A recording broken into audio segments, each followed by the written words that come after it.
Okay, so let's talk about one of the most maddening and, surprisingly common logical flaws out there, circular reasoning. It's that argument that just goes absolutely nowhere because it's literally too busy chasing its own tail. Have you ever heard someone say something kind of like this? It almost sounds convincing, right? But just for a second, and then you think, wait a minute, the reason I should trust the advice is because the advice is good? It's a perfect everyday example of an argument that just uses itself as proof. I think we've all been there. It's that feeling, You're in a conversational cul-de-sac, and the other person's logic just seems to fold in on itself. You're not making any progress, you're just walking in circles. Well, that exact feeling is what we're going to break down today. Now look, this isn't just some minor annoyance you hear from a friend every now and then. This pattern of flawed logic, it shows up in some really important places, from the products we buy to the leaders we vote for. Let's look at a few examples. Oh yeah, a classic from the world of politics. The claim is that their policies are the best. And the proof? Well, it's that they have good intentions. But wait, aren't their intentions the very thing we're questioning? There's no external evidence here, just the same claim dressed up in different words. Advertising is absolutely full of these. The claim that a product is most effective is supposedly proven by saying it cleans better. But isn't that the exact same thing? This argument gives you zero new information to work with.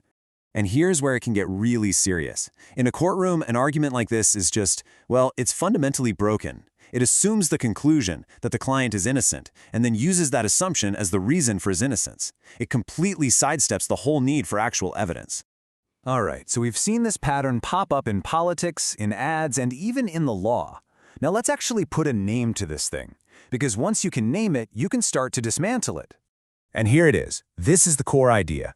Circular reasoning, which you might also hear called begging the question, is when an argument's conclusion is already smuggled into its own starting point. Because of this, it can't actually prove anything new. It just runs in this endless loop that might sound logical at first, but it provides no real support at all.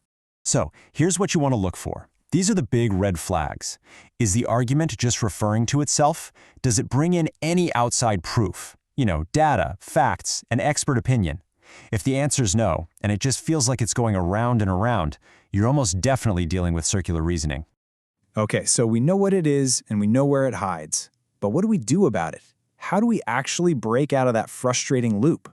Well, the good news is there's a pretty straightforward way to take these arguments apart. Here are 3 simple but really powerful steps.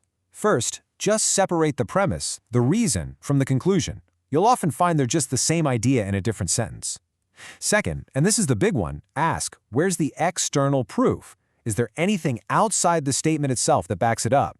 And finally, look at the overall structure.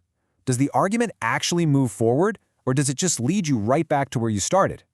Let's use a really simple example, maybe from the world of health or wellness. Someone says, this diet works because it's an effective diet. We can all feel that that's a pretty weak argument, right? But let's see exactly why when we put it side by side with a solid one. Okay, now look at this. The difference is just night and day, isn't it? The flawed logic gives us nothing, but the sound logic, it breaks the loop. It gives us external support, evidence-based nutritional plans.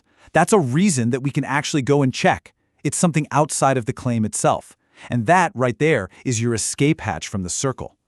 So, why have we been so focused on this one little logical flaw? Well, because being able to spot it has a huge impact on our lives, and it goes way beyond just winning a debate. This is really the key thing to take away from all this. When you can identify circular reasoning, you can protect yourself from weak arguments and, frankly, from manipulative rhetoric.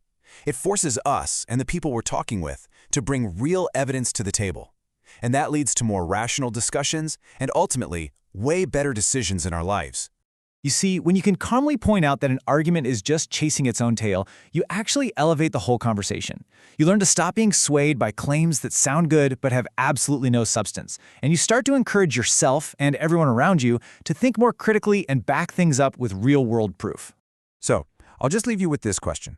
The next time you're in a meeting, or watching commercials, or listening to a political debate, where are you going to spot this circular logic first? Because I promise you, once you see the pattern, you are going to start seeing it everywhere.